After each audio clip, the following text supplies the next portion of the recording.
What's up, Financial Zen Masters? I'm back.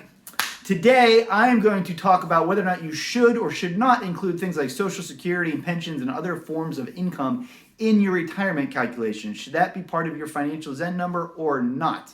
But first, welcome to the Financial Zen channel, where the big question is, how can you retire in 9 years without giving up dinners or vacations, regardless if you have kids or don't have kids, regardless of how much money you make, regardless of how experienced you are investing?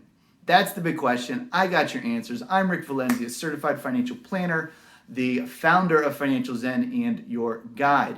So, question that we got actually when I asked everybody for questions was, should we include Social Security in our calculations? So let me answer that with a story. And if you might have read my blog, so this might be a reiteration of what you already read, but in case you didn't, here we go. So Julie just wanted to help kids. So Julie graduated school and got an education degree, graduated, and went and became a teacher for the California public school system. During her days as a teacher, she met Bob, who was also a teacher. And they got paid a modest salary as teachers in the public school system did, but they weren't too worried about it. They couldn't quite afford the as nice of vacations as their friends who lived in the corporate world did. They didn't have quite as nice a house. You know, their kids would probably have to get a little bit of student loans. But they were happy, and they weren't upset about it because A, they were doing what they loved and they were teaching, which was their passion, but B, my gosh, it's in the state of California, it's called CalPERS, but the state pension fund for teachers is like second to none.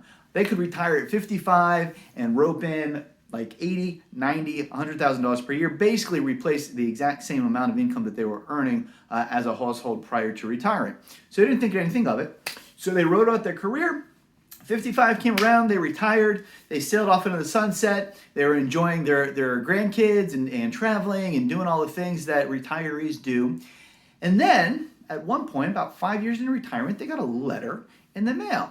And it said, hey, just so you're aware, the pension's having a few problems. We just need to let everybody that is getting paid from the pension, we need to let everybody know. They didn't think too much of it, but then they got a few more letters over the following years. And then finally, about 10 years into retirement, they got a letter from the pension saying, hey, you know what? Interest rates have been really low. The calculations didn't quite work out. We're actually going to have to cut your pension payments. Just a smidge, right? Just a smidge. So they said, okay, that kind of sucks, but it's not drastic. We can deal with that. Well, that happened again and again and again until finally they hit age 70 and they had only a quarter of what the pension had promised them in the beginning. Next thing you know, they're not taking vacations. The Christmases with the grandkids were not quite as robust as they once were. And now they had a real concern about how to stretch out their money for the remaining years. Sad, but also happens. Now, I will say this. If you're paying attention and you live in California, I can pretty much guarantee you that if the state pension runs out, they're just going to raise taxes on us. So I don't think teachers out there have anything to worry about on that front. So I wouldn't worry too much. But Social Security, man, you never know, right? We got a long life to live before to live off of that income, and you never know. So the answer to the question, should you depend and factor in guaranteed income from an outside source in your retirement number, is no. You probably saw that one coming.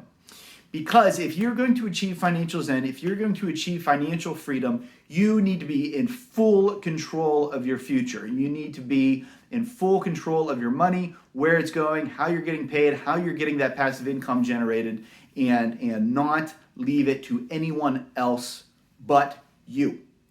Now, I will say this too.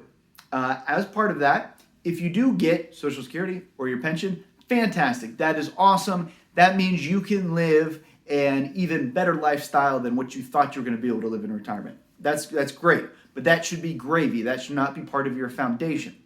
And I will also say this. When you get a pension, generally speaking, now talk to your financial advisor, this financial planner, this is for educational purposes only, right? Your specific situation, I don't know, so make sure it's right for you. But generally speaking, when we encounter people that have pensions, we roll them over into their IRAs so that they have full control. So they're not reliant on some pension company to pay them out. They have full control over their money. So there you go. Achieving financial zen. You want to be in full control of your money. You want to know exactly where it's coming from and not have to rely on anybody or anything else. So I hope that was helpful. Thanks, David, for your question. Make sure to comment if you had an aha moment. Let me know what it is. I live for that stuff. Like the video if you learned something. And don't forget to subscribe if you're not already. All right, thanks for watching, and we'll see you tomorrow.